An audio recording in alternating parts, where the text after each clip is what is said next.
come back to me. I'm begging you, please. Come back to me. I want you to come back to me. I'm begging you, please. Come back to me. All my life I've waited to see your smile again. And in my mind, I hate it. Not able to let go. What's up, y'all? This is Tom. I'm here to review season 4, episode 8 of Tyler Perry's comedy drama soap opera, The Oval. And that song is Kareem begging Sharon to come back to me. I'm begging you, please, come back to me. I want you to. And that's also me begging my viewers to come back to me. I need your viewership. Let me stop. Anyway, what's up, y'all? Ty? What's up, y'all? Ty? What's up, y'all? This is Ty. How y'all doing? This is, like I said, episode 8 of Tyler Perry's comedy soap. Tyler Perry. I swear I wasn't drinking. Tyler Perry's comedy soap opera drama, The Oval, episode 8, called It's Over. Before I do that, I gotta say thank you to all my lovely subscribers that hold me down in the comment section. Y'all know who you are, and I gotta give you a lovely shout out. I'm talking about folks like Angry Smurf, Kryptonian Black, Nadine Harris, Susan Keys Stewart. I said her name correctly this week because she let me know. She said, listen, that's pronounced Keys, not Coes or whatever I said last week. It's pronounced Keys. Thank you for that. Savannah Rivers Amore Dupree, a.k.a. Latasha Scott from Escape. Who can I run to? That's who Savannah Rivers is. Me and her in a big-time lawsuit. You know, she trying to take over the group Ty and the Tyettes, and I ain't having that. I ain't having that. They ain't come to see you. They came to see me. Shout-outs to House of Sir James, Basil's wife. I think you changed your name, Basil's wife. I think you're Karima Khadija. Anyway, shout-outs to you. The R.C. Kroger, and all June BLC, and all the rest of you lovely, lovely, wonderful people that hold me down and have subscribed to this channel and keep supporting this channel. Thank you, thank you, thank you. Now let's get on down to this episode of The Oval. It's over. All right. Oval starts off with the two campers, Dale and Alan, and here comes Crazy Kyle, and Kyle is acting real stupid, asking Dale to come. Well, the song could have been for him too. Come back to me. It could have been for him too. So Kyle is asking Dale, won't you come on home? You ain't got nowhere to stay, baby. Come on, stay with me. You homeless anyway. Come on over here. You know, he's trying to, do that. And they must not be cold enough, because that probably would have worked if it was cold enough. I don't know, you want to be sleeping in a tent in D.C. You need to be in somebody's house, But, Dale was like, no. Then he's like, hold on. Who's in that tent with you? But Kyle knows that Alan is there. So then so this thing was crazy. So then Dale decides he's going to pick up a stick. What is that stick going to do to a secret agent, man? What do you think that's going to do to an agent? To a Secret Service agent? What did you really think that was going to do? What you going to do with your stick to a man that got a gun? What is going on here? And even Kyle said that to him. So Kyle said to Alan, you need to come with me because your job is in jeopardy. And, he said some foolishness about Donald been looking for you because some classified information has been stolen. And now you got to come with me. And he's like, oh, I don't want to come with you. So then he goes with him. Then we go on to the first lady in red, Victoria. She's still at Donald's house. She has this interesting conversation she's having this conversation with him, and Lily, who's now appears to be high as a kite, but she's not really high. I think it's maybe it's the medication from the bullet wounds. Between the bullet wounds and whatever she's taken to deal with that, it got her a little loopy, because she was all like, ooh, when are y'all going to tell me the plan? What's the plan? And the first lady told her, if we tell you, we got to kill you. She said, that ain't scaring me. She said, my husband already tried to kill me. He had me waterboarded and all that. And see, I was trying to figure out First Lady was so surprised by that when she just told you last week's episode that the man shot her. So why are you so surprised? But anyway, the First Lady said, listen, ho, if he wanted you dead, you would have been dead. That's what we do around here. We kill people. And if I tell you what I know, then we're going to have to kill you. And you don't want that, do you, sweetheart? You don't want that. So then she staggers on up the stairs, and, she's stomping. Oh, the girl from Watts. That was kind of funny a little bit. And, of course, the First Lady was annoyed with her. But the First Lady decides, I'm going to stay right here and annoy Donald. And that's what she said. She said, I ain't leaving yet. What's in that room over there? So while that's happening, we go to Bobby and Max, and they're approaching Richard and Miss Nancy's house. And before they could get there, nosy Miss Jody is standing out there sweeping her grass. You heard me, sweeping her grass, because she had a broom sweeping her grass again. And she was like, oh, who y'all looking for? Well, clearly they ain't looking for you. They ain't on your property. I hate people like that. Too nosy. She's like, who y'all looking for? So then she happens to mention the president was here before, and then they didn't believe her at first. And she's like, oh, I know him when I see him. Then she mentioned how she took a picture of the license plate because, Miss Jody is a spy too. Apparently, she got license plates and all. She that nosy. So she pretty much tells them, she says, listen, this is what we're going to do. I can give you the license plate number. Give me your phone, and I can give you the information. I'm like, what? What is going on here? So she's taking a liking to Bobby, and she says some old stuff, ooh, sugar, honey, and all this other stuff. Stuff that, the stereotypes that they say that older women say, ooh, sugar, baby, come here, honey, old nosy, the typical nosy old lady, old black lady things. That's what he had her saying. So she's feeling Bobby, basically. And so she's feeling Bobby, so basically she's like, you is fine and all this other stuff. And she's trying to get him to give her number. And he's like, I'm just going to take a picture of the license plate, and that's that.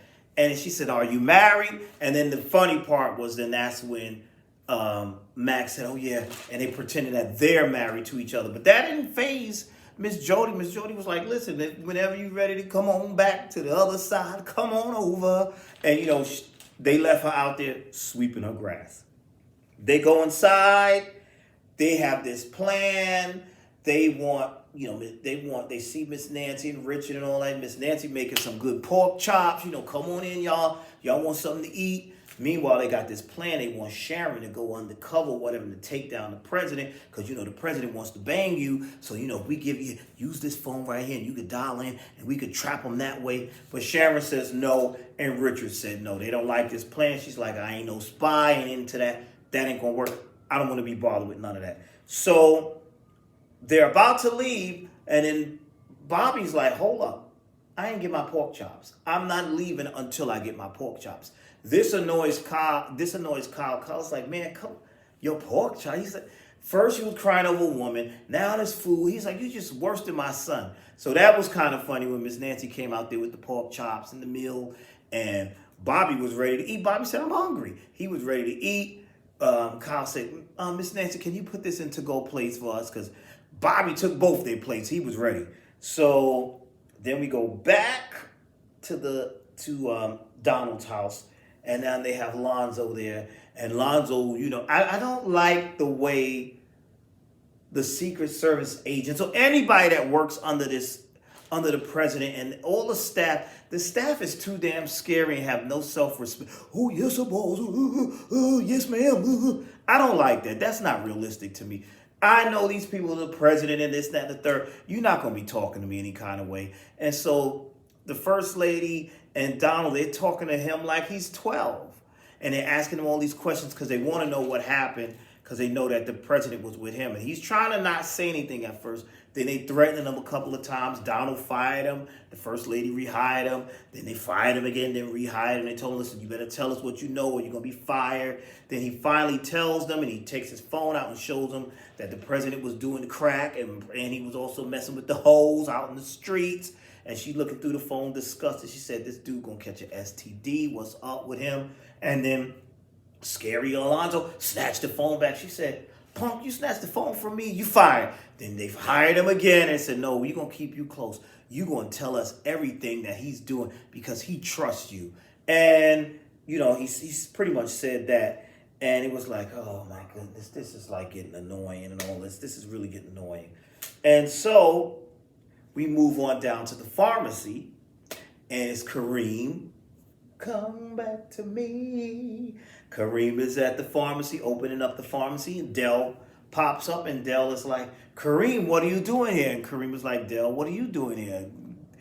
Dale is like, I'm homeless. I ain't have nowhere to stay because I was going to come crash in the pharmacy. That's what I was going to do. And Kareem was like, it's over, man. Sharon told me that everything was over. Everything is fine. He's like, you sure about that? And then Dale lets him know, Kyle took Alan. And it was like, oh, he dead. He's dead. And then he's like, you think we really safe? But Kareem pulls out his duffel bag and he got all these guns in his bag. And then Dale says, you know how they work that? You know how to work those? And he looked at Dale like, do you know how to work it? And Dale said, oh, because you think just because I'm, because he's a gay man that he don't know how to use a gun. He said, I'm from the country, fool. Took out the gun. They started doing all this with the guns. And that was that. Then we see we see Kareem call Sharon. And he's like, baby, I want you and this and that. And if it's really over, come on over. And I agree with him. Sharon, who's Sharon supposed to be with? She supposed to be with Kareem? Why are you still at Barry's house? Go take your butt over there to Kareem's. What's going on here? What is this about? And Kareem want to know who bed she's sleeping in. Is that Barry's bed? And she's like, but Barry's not even here. And she gets annoyed. She said, I'll come tomorrow. But she said, goodbye. She hangs up the phone. And speaking of Barry, Lord have mercy, Lord, oh Lord. That's Miss Nancy. I'm just so worried, sick about him. We see Nancy and Richard on the phone. We still not have found Barry. We don't know where Barry is. Is he dead? Is he written off the show? What's going on? I don't know. Maybe he'll come back. Like I said, he's on that other show, The Game, so maybe he's still filming that. He was still filming that when they were filming these episodes. But did he go to the Rackadoochies? Do the Rackadoochies have him? Where in the world is Barry?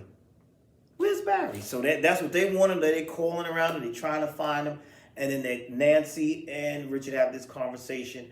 And Nancy says, oh, I don't hate nobody. But the president sure is making me want to hate him. Lord have mercy. She goes through that whole thing. And then she mentions Sharon should take him down. And Richard is like, nah, Sharon is meek and mild. She said, what? Sharon ain't no wallflower. Sharon used to be a stripper. I said, oh, that's how she put herself through med school. That's how she put herself through school. She was a stripper by the name of Bitchtopia. Y'all couldn't think of a better name. Bitchtopia.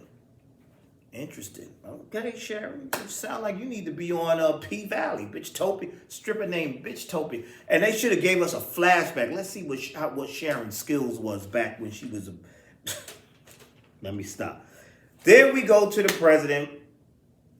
He wants to know where his wife is, and he finds out the other guy, agent, tells him, oh, she went over to Donald's house. So he called Donald. What's going on? Donald says, your wife came over here to tell me, that things are going in our favor, yada, yada, yada, blah, blah, blah.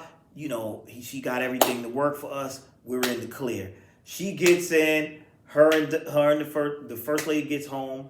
Her and the president go at it. She's telling him she's got everything cleared, that the VP is coming over and the VP is going to apologize. He said, I don't want that corny dude apologizing to me. F him. Screw that. He ain't trying to listen. She said, listen, I don't want you sit here and sleep around with the headless hoe. You done messed around with the press secretary hoe. Now the street hoes. Enough is enough. And she said, apparently my father got us out of this pickle. And here's the thing that reminded me. I thought the father was on his deathbed, so he's still hanging on.